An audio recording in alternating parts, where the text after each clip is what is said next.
Assalamualaikum warahmatullahi wabarakatuh. Eh, Jumpa lagi dengan channel Adik Anxiety, channel khusus membahas seputaran asam lambung, psikosomatis, dan anxiety disorder.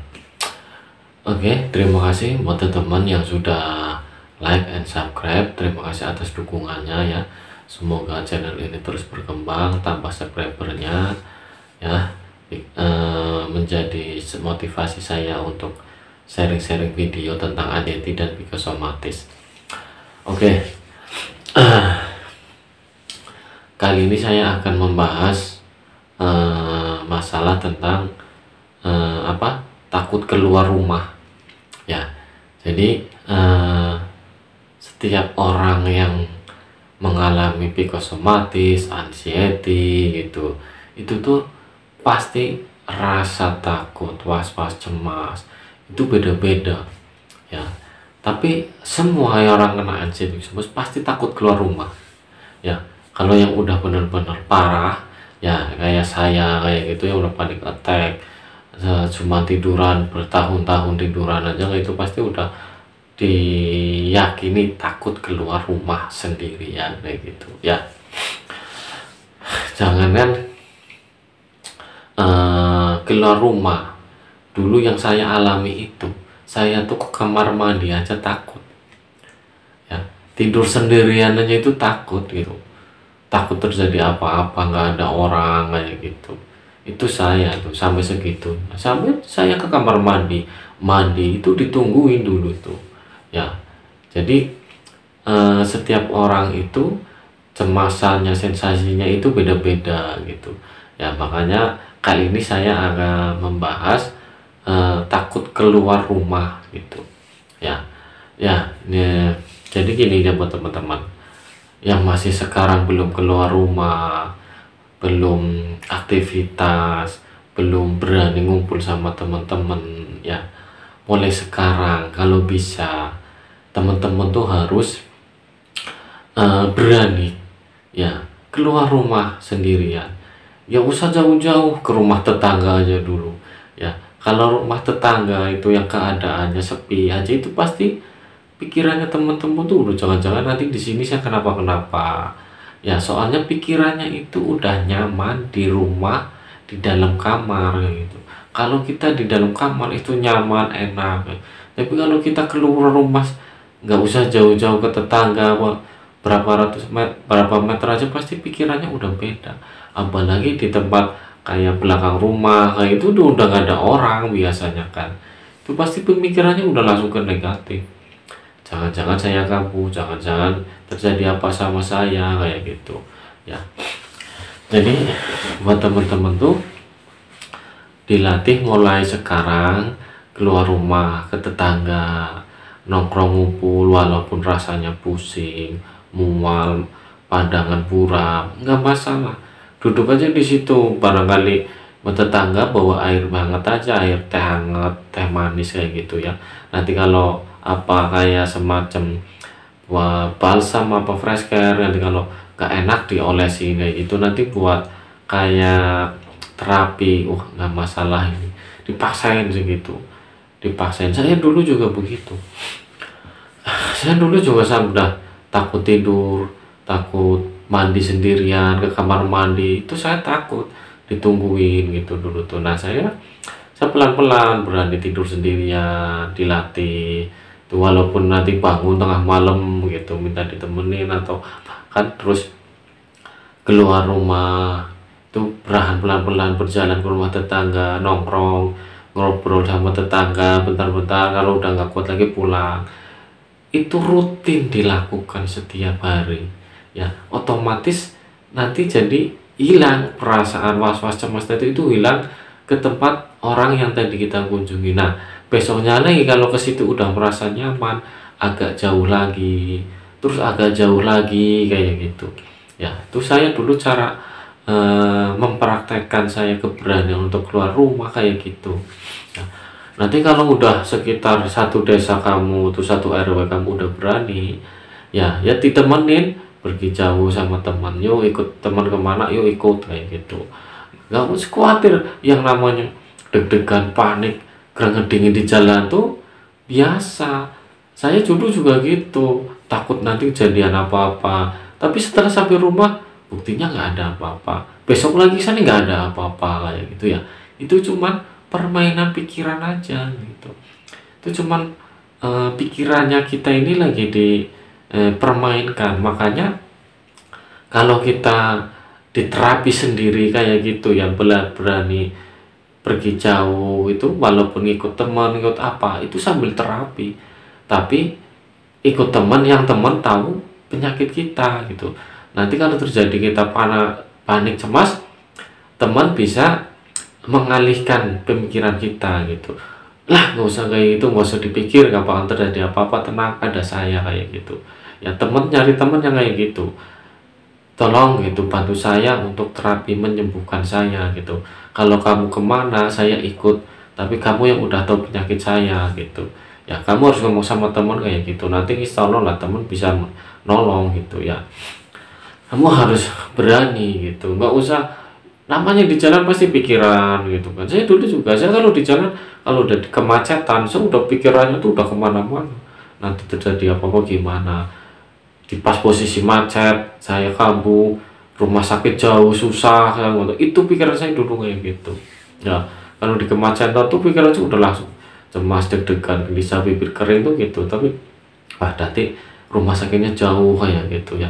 Sekarang tuh kita harus belajar menghilangkan rumah sakit sebenarnya tuh gitu ya. Soalnya saya dulu juga kalau udah dekat rumah sakit udah aman, tenang gitu kan ya. Itu tergantungan sama rumah sakit.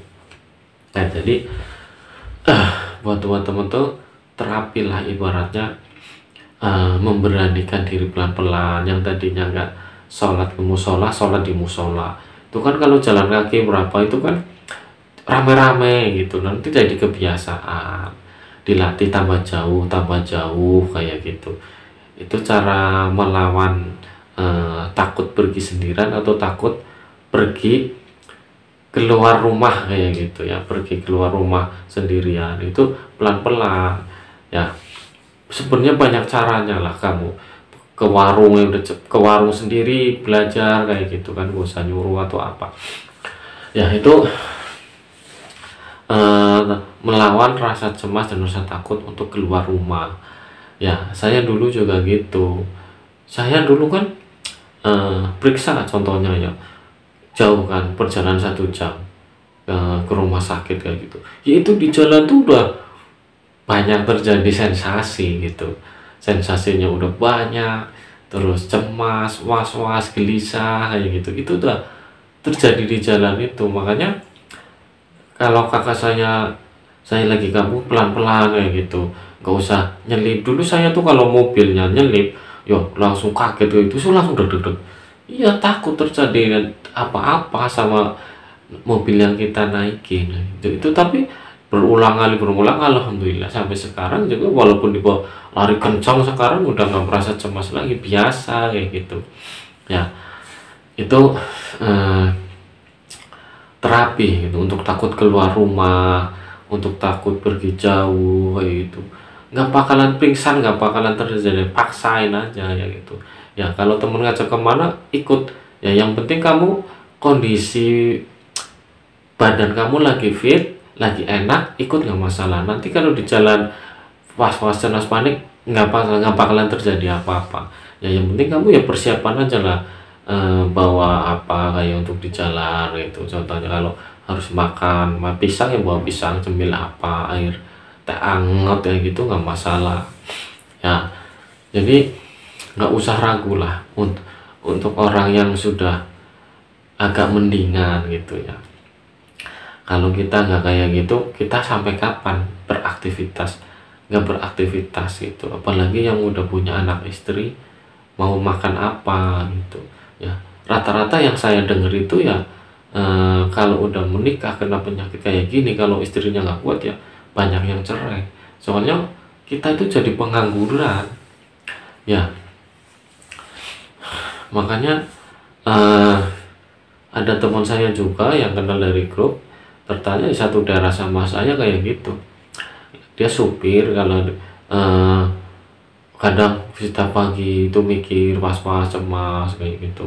kalau lagi nyetir pusing ya. Tapi dia karena kebutuhan untuk keluarga dipaksain sampai sekarang ya, bahkan kan tidak terjadi apa-apa. Bahkan dia kalau nelpon, aduh mas gini nih, saya itu kalau pagi pusing kayak gini, banyak sekali keluhannya. Tapi sampai sekarang ya aku motivasi, nggak masalah, jalan aja jadi supir-supir, yang penting pas di jalan konsentrasi gitu, kuatkan mindfulnessnya gitu loh, untuk fokus nyetirin mobilnya ya gitu, biar nggak terjadi apa-apa. Alhamdulillah sampai sekarang ya, bahkan udah nggak merasa keluh kesah lagi, udah jarang nelpon itu, jarang WA kayak gitu ya. Jadi buat teman-teman yang masih takut keluar rumah, takut pergi sendirian, itu eh, tilah-tilah secara pelan-pelan dari tetangga. Besok lagi kalau ke situ udah nyaman, tambah jauh lagi, udah nyaman tambah jauh lagi kayak gitu. Yang belum berani bawa motor, pelan-pelan ya. Saya dulu juga bawa motor tuh kadang masih kayak gimana, kayak belajar lagi kayak gitu kan. Soalnya memang apa, kadang perutnya nggak enak dibawa naik motor kayak gitu. Beda sama bonceng tuh nyaman, tapi kalau bawa itu beda ya. Makanya semua itu proses dilatih, terapi. Kalau orang kayak kita, penyakit kita tuh banyak terapinya, banyak latihannya. Soalnya kayak pikiran itu harus mulai dari nol lagi gitu. Kita latih lagi pikiran kita nol, untuk berani ke sana, untuk berani melakukan hal pekerjaan yang berat, berani kayak gini. Itu kayak dari nol semua kita tuh. Jadi pikiran kita kena anxiety itu kayak di refresh, dihilangin, dikosongin lagi, kita isi lagi dengan hal-hal yang baik ya, perkataan yang baik, kelakuan yang baik yang dulu kita lakukan, kita sesali ya. Nggak usah kita sesali, kita istilahnya ya udah itu yang dulu. Sekarang kita masa depan yang kita tatap ke depannya itu ya harus berubah pola pikir ya, terus omongan, perbuatan, kelakuan kita tuh memang harus berubah ya, harus lebih baik lagi, jangan seperti dulu lagi gitu ya. Kalau kita nggak berubah lagi, kita udah sembuh, gaya hidup kita seperti dulu lagi ya, bakalan kambuh lagi ya. Itu memang penyakit itu harus dijaga. Memang kalau orang anxiety itu harus akhirnya hijrah, bener-bener hijrah, mendekatkan sama Allah kayak gitu ya. Saya kira cukup jelas penjelasan saya tadi. Orang yang masih takut keluar rumah ya, pelan-pelan dilatih gitu ya, dari tetangga, terus agak nanti besoknya lagi agak jauh lagi, nyari temen main agak jauh lagi kayak gitu, terus diulangin sampai ke tempat yang paling jauh itu merasa badan udah nyaman kayak gitu ya. Dulu saya juga pernah bikin videonya, di tempat yang baru badan kita belum nyaman, masih kayak celingukan kanan kiri kayak gitu, was-was gelisah, itu pasti di tempat yang baru. Tapi kalau udah 3 kali ke tempat itu, badan kita udah merasa nyaman. Makanya kita perlu terapi sendiri, latihan sendiri, berulang-ulang terus ya, sampai berani. Oke, terima kasih. Semoga video ini menjadi wasilah kesembuhan buat teman-teman, motivasi untuk bangkit, berani keluar rumah, bangkit untuk bekerja lagi, bangkit seperti dahulu lagi ya. Saya kira cukup sekian. Yang masih belum paham silahkan nanti komen di YouTube juga bisa, ikut grup WhatsApp juga bisa. Terima kasih. Wassalamualaikum warahmatullahi wabarakatuh.